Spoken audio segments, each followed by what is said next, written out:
How's it going, guys? Technique here. In this video, I'm going to help you future-proof your console gaming setup.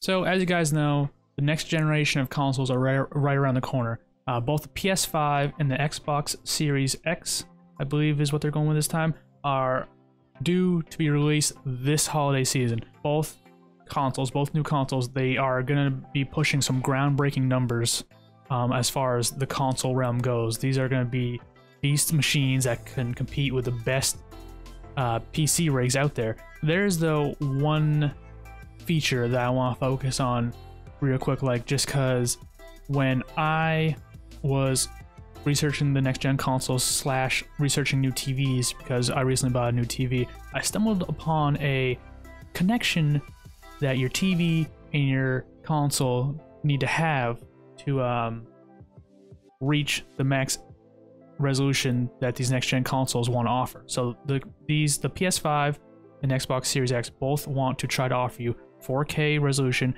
at 60 frames a second, which is all well and good. That sounds amazing. That'd be great to get. But to be able to reach those numbers, your TV needs to have HDMI 2.1 inputs. And most TVs on the market today are only at HDMI 2.0 inputs.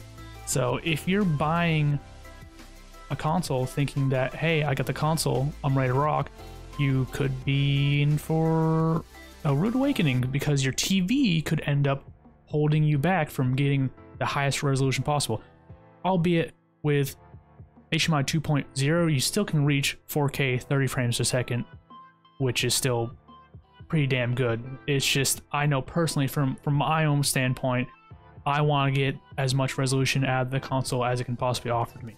So if you're in the market for getting one of these new consoles coming out here soon, do yourself a favor and go buy yourself a new TV now with the HDMI 2.1 inputs, so you can future-proof yourselves for this coming console and even some consoles probably after this. HDMI 2.0 has been around for a while now, so I assume HDMI 2.1 will be around for some time to come too. So do yourself a favor, future-proof your gaming setup, and go get a nice new TV that boasts HDMI 2.1 inputs. You don't want to be that person dropping, let's say, $500, $600 on a brand new console, come home, realize you can't get the highest FPS and resolution possible because your TV's holding you back, and then have to go out and drop another $500, $600, $700, $800 on a brand new TV. If you guys want to ask me questions live, I do stream every Tuesday and Thursday, sometimes on the weekend, over on Twitch. I'll put the link to that in the description below. Other than that, if you enjoyed the video, you found it informative, don't be afraid to like and subscribe to the channel, and I'll catch you guys next time.